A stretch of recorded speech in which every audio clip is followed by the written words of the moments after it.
Target naman ng MMDA na masaklaw ang buong Metro Manila sa pagpapatupad ng plastic ban pagdating ng taong 2013. Pero ngayong sa ilang lungsod pa lang ito ipinatutupad, umaalma na ang ilang tindera. Nakatutok si Steve Dailisa. Yung wala tayong benta. Kung halimbawa, ay wala ko lalagyan, aalis na lang. O, paano ngayon yun?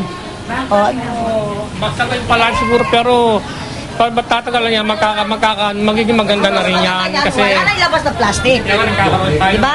Para wala tayong magamit na plastic. Pero yung Mainit ang diskusyon ng mga tindera at ang tinatawag na anti-plastic police sa Las Piñas Public Market habang ipinamimigay ang polyetos, pagdidikit ng posters at pagpapaalala sa mga tindera sa ipinatutupad na city ordinance tungkol sa plastic ban.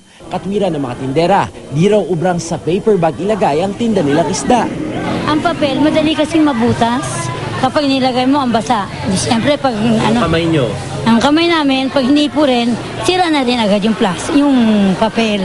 Target ng lokal na pamahalaan ng Las Piñas na hanggang sa katapusan ng buwan ng Pebrero, lahat ng mga nagtitinda dito sa Las Piñas Public Market ay makasunod na dun sa ipinatutupad nila na plastic ban. Ang payo nila dun sa mga nagtitinda, abisuhan na kaagad yung kanilang mga suki na magdala na lamang ng bayong para nang sa gayon ay maiwasan na yung paggamit ng plastic.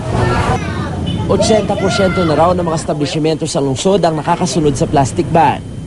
Itong ganito, at least, madali itong masira, mabulok o hindi tayo mamamroblema ng basura. Ang lokal na pamahalaan ayaw raw sanang humantong sa pagmumulta pa ng 1,000 hanggang 5,000 piso ang mga lalabag. Posible rin daw bawiin ang kanilang prangkisa, kaya sumunod na lang sila. Mas maganda yun talagang nanggagaling from the heart. No? Yun talagang gusto nila talagang makatulong, di ba? No? Kasi long term yung amin, di ba? Sa Metro Manila, bukod sa Las Piñas, matagal na rin ipinagbabawal ang paggamit ng plastic sa Muntinlupa, Mandaluyong, Pasay at Pasig. Simula naman ngayong Pebrero, maninita at magbibigay babala na rin sa mga pamilihan at establishmento ang Anti-Plastic Task Force ng Makati. Ang MMDA target ang plastic ban sa buong Metro Manila sa 2013. Nang mag-estero cleanup daw kasi umabot sa 3 Olympic-size swimming pool ang dami ng basurang nakuha at karamihan plastic na nagiging dahilan ng pagbara ng mga kanal. Ito yung nakikita natin sa mga lalo na sa mga drainage lines. Ito yung nagpapabara talaga. Bakit naman nung unang panahon bayong ang ginagamit ng lahat? O bakit mas marami naman silang puno rin at hindi sila binabaha? Ayon sa grupong Greenpeace, planuhin ang pamimili para makapagdala ng mga sisidlan na maaring i-recycle sa halip na plastic. 12 to 14% daw kasi ng basura sa bawat lungsod o munisipyo ay plastic.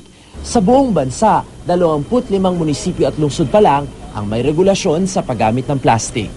Steve Dailisa, Nakatutok, 24 Oras.